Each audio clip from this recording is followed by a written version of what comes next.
my name is Anna Dolopo. I'm a licensed acupuncturist and I practice here in beautiful Laguna Hills in South Orange County. And today we are producing our 20th YouTube video. I am going to be discussing a topic that is prevalent in many healing centers. However, it's not very much discussed widely in public, unfortunately, because it is a topic of discussion that comes up more often than I would like it to, simply because it's sad that it even happens. I'm going to talk about sexual abuse today, and I'm just going to read from an article that I had written that's posted on my website at moveyourqi.com. And the reason why I've decided to make this our video today is because just in the last several months, and I've been in practice now for 12 years, more women are coming to me admitting of their history of having been sexually violated from either family members, friends, acquaintances, or strangers. And so I would like to create some awareness for women and men who have been sexually abused to know that there are people out there who can help, even if just by listening. I am not a psychotherapist. I am a licensed acupuncturist.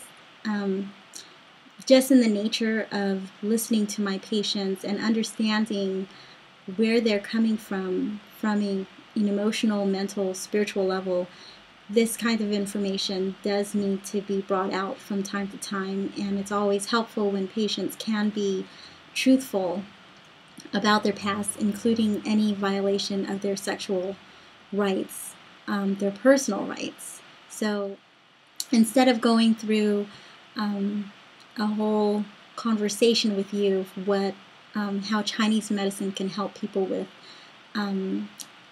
who've been sexually abused, I would rather just shed some light by giving you my perspective from an article that I had written on how I have been able to heal from my own journey and from my own experiences, and how my journey as a healer has become more colorful and authentic and real with my patients. When I was 3, I met my father. My life changed dramatically, and though mentally I was a toddler, I knew that at a spiritual level that I was destined for a more difficult time until I would leave for college.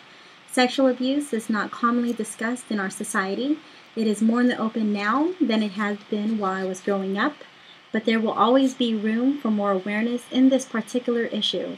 In Chinese medicine, sexuality is strongly associated with the energy of the kidneys. Jing Qi is loosely translated as essential energy, which is the deepest level of energy in the body. At the moment of conception, the Jing Qi of a man and the Jing Qi of a woman unite to predetermine the Jing Qi of the fetus. Whatever levels of health both the father and the mother are in predetermine the health of their child. Hopefully the parents are in absolute great health so that they have a strong and healthy pregnancy, thus producing a child with exceptional health. If not, the child will grow up with the health limitations that were given to her at the moment of conception.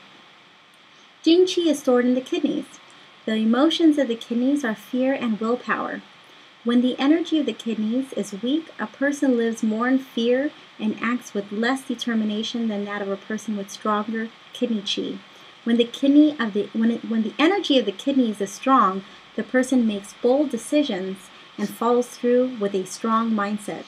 Kidney qi can be depleted in several ways, including spending excessive physical energy, having excessive sexual activity, eating the wrong foods for the kidneys, living in a fearful environment, and experiencing physical, mental, and sexual abuses.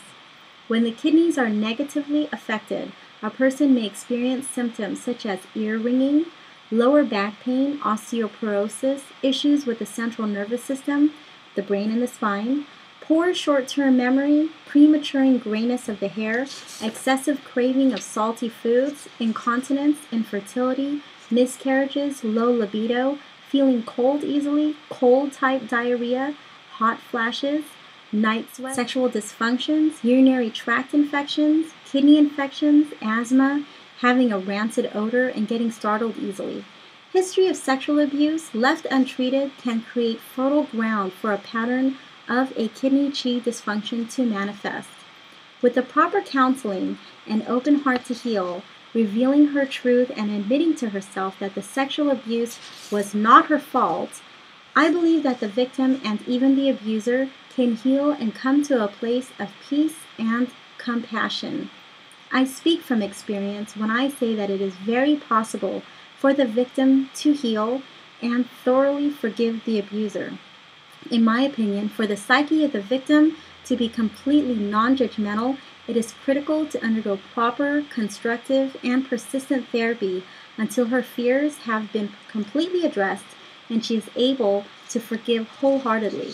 Hatred and the lack of ability to forgive others' trespasses only create more fear and judgmental attitude.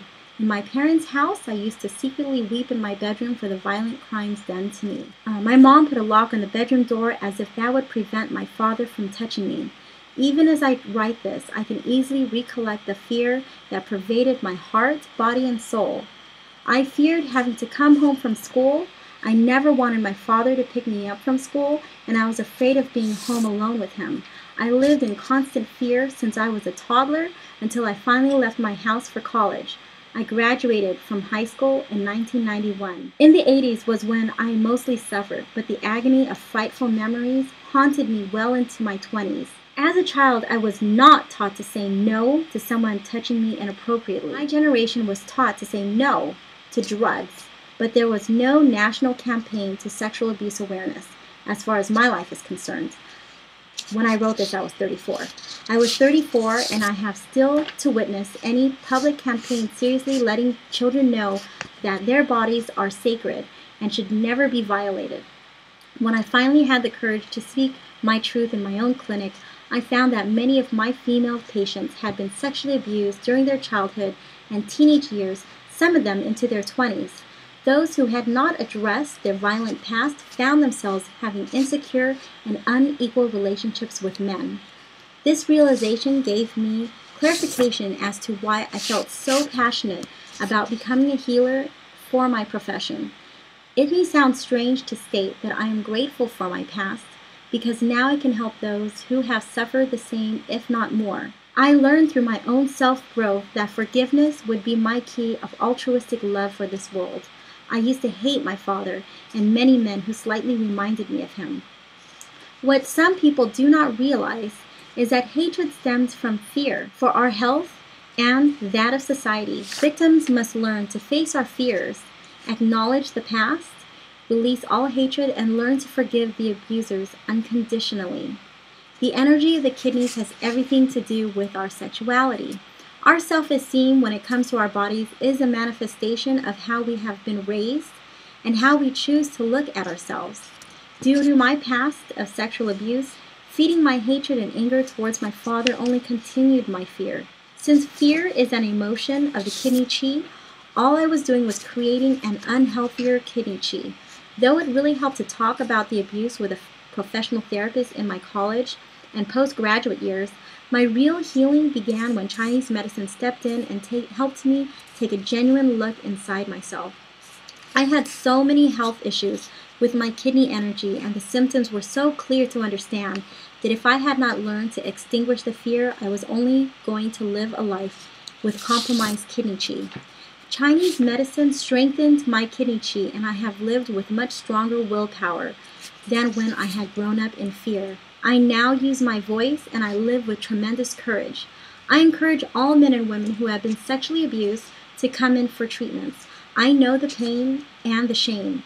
It is not surprising to find out that many of us who have been sexually abused end up continuing the cycle with either our own children or other families' children. This behavior is not right and should be eliminated from our lives. The only way to heal is to acknowledge that this abuse exists. The abusers need help just as much as the victims need their voices to be heard. Unleash the tears. Address the fears. When we take responsibility for our past, heal, forgive, then we can live without any more pain and completely release all shame. It takes strong willpower to do this. It takes strong kidney chi to live with willpower.